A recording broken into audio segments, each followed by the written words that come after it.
Bonjour! Alors aujourd'hui, nous allons parler de quelque chose d'un petit peu plus général, mais je pense que c'est un concept qui vaut la peine d'être découvert dans cette petite vidéo et éventuellement approfondi parce que je pense qu'on pourra vraiment aller beaucoup plus loin. Ce concept, je l'ai découvert il y a quelques années et je l'inclus un peu partout aujourd'hui parce que je pense que c'est quelque chose que un maximum de gens doivent comprendre pour pouvoir se rendre compte à quel point chaque situation peut être changée. Alors de quoi est-ce que je parle? Je parle du concept qu'on appelle en anglais le concept de fixed ou growth mindset. En traduction française, ça donne état d'esprit figé, arrêté, on va dire, fixé sur un point, et état d'esprit en évolution, état d'esprit en croissance. Ici, on comprend tout de suite qu'il y a une différence, elle est extrêmement claire. Alors, pourquoi est-ce que c'est important? C'est parce qu'en fait, des études psychologiques qui ont été menées par une spécialiste, qui est d'ailleurs le professeur de psychologie de l'université de Stanford et qui a, je crois, 30 ou 40 ans de recherche derrière elle, et qui a écrit un livre là-dessus, elle s'appelle Carol Dweck, a mis en lumière la différence d'état d'esprit et elle a aussi mis en lumière ce que ça peut engendrer dans la manière dont on va évoluer. Alors, je vais schématiser parce que je n'ai pas le temps de vous expliquer en détail, mais imaginons ceci. Quelqu'un qui a ce qu'on appelle un fixed mindset, qui a donc un état d'esprit arrêté, c'est quelqu'un qui, à un certain moment, est convaincu qu'il en sait assez. Ce n'est pas quelqu'un qui est curieux, ce n'est pas quelqu'un qui a l'impression que pour pouvoir évoluer, il faut continuer à progresser et à apprendre.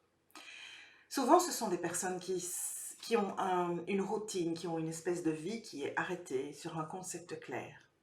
Ils ne le remettent pas en question, ils considèrent que c'est là où ils sont arrivés et qu'ils ne peuvent pas aller plus loin. Et c'est là qu'il faut bien prendre conscience que c'est dommage pour ces personnes de se figer à cet endroit-là. Par contre, la personne qui a ce qu'on appelle un growth mindset ou un état d'esprit en croissance, c'est quelqu'un qui va continuellement se poser des questions, avoir envie d'apprendre, essayer de grandir en s'améliorant. Par exemple, une personne qui décide qu'elle veut s'améliorer, qu'elle veut être meilleure dans quelque chose, par exemple dans ses relations avec les gens, qu'elle veut apprendre la communication ou qu'elle veut apprendre l'écoute active ou comment essayer d'être plus attentif quand elle est dans des situations que précédemment elle n'arrivait pas à contrôler ou qu'elle ne maîtrisait pas. C'est une personne qui a ce qu'on appelle un état d'esprit en croissance. Cette personne va se poser des questions, va éventuellement vouloir se renseigner, soit se tournera vers des gens qui peuvent l'aider, soit suivra une formation éventuellement complémentaire, soit va lire éventuellement des livres. Et à l'heure actuelle, l'Internet étant là, simplement sur YouTube, il suffit d'aller taper ce que vous voulez, vous allez trouver absolument tout ce que vous pouvez imaginer.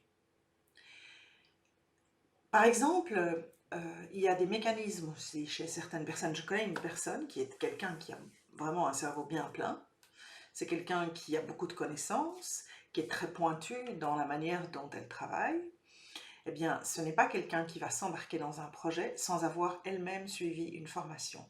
Cette formation va lui permettre d'obtenir des espèces de clés, des outils utiles qu'elle pourra mettre en application au moment où elle devra relever le défi qu'elle décide de relever. Mais ce n'est pas quelqu'un qui va foncer tête baissée et qui va instinctivement trouver les outils. Elle a sa mécanique de fonctionnement et cette mécanique, ce n'est pas d'ouvrir des livres, ce n'est pas éventuellement d'attendre de pouvoir être formée par des collègues, c'est elle-même d'aller suivre une formation. Et elle trouve toujours une formation plus ou moins longue qui lui permet de pouvoir s'équiper de ces fameux outils dont elle a besoin. Une personne qui a ce qu'on appelle un état d'esprit en croissance, c'est quelqu'un qui considère que le temps n'est pas figé, que là où elle est aujourd'hui, elle peut évoluer. Et quand je parle de ça, c'est à tous les niveaux, que ce soit dans ses rapports avec les gens, dans sa manière de poser des choix, dans la personne qu'elle est, dans la manière dont elle fait attention à elle, dans la manière dont elle gère ses relations, sa carrière, dans sa manière de percevoir la problématique de l'argent. Donc, ce que j'essaie de te faire comprendre ici, c'est que avoir ce qu'on appelle en anglais un growth mindset, c'est te donner la chance de te rendre compte qu'il n'y a rien dans ta vie qui soit figé. Je peux en témoigner, je le sais très bien. J'ai pris longtemps et je continuerai à apprendre encore jusqu'à ma mort. Le temps de comprendre que plus j'apprenais, plus je pouvais me remettre en question et plus je pouvais évoluer positivement. Je le vois, je sais ce que les gens qui m'ont connu dans le temps et qui me connaissent aujourd'hui peuvent apprécier ou pas. Il y a des choses qui changent, qui sont appréciées par certains, d'autres pas, et c'est normal. Mais j'évolue, je progresse, j'apprends, et je sais que je veux continuer à apprendre. Même si je connais beaucoup de choses sur certaines matières, cela n'empêche que je reste continuellement curieuse. Je veux toujours me renseigner, m'assurer que mes connaissances sont à jour. Euh, Lire, c'est une méthodologie extraordinaire.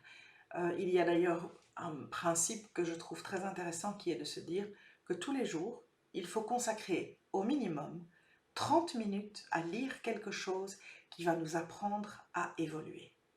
Alors, sur ces bonnes paroles de communication, je pense que tu as de quoi réfléchir si tu n'avais jamais entendu parler de ce concept, mais sache que plus tu apprendras, plus tu seras curieux et plus tu auras envie de te remettre en question, plus tu découvriras que tu as des forces extraordinaires, que tu as des capacités de changement phénoménales qui pourront te mener vers le rêve que tu as et qui t'aideront à pouvoir les réaliser, même s'ils évoluent aussi pendant toute ta vie.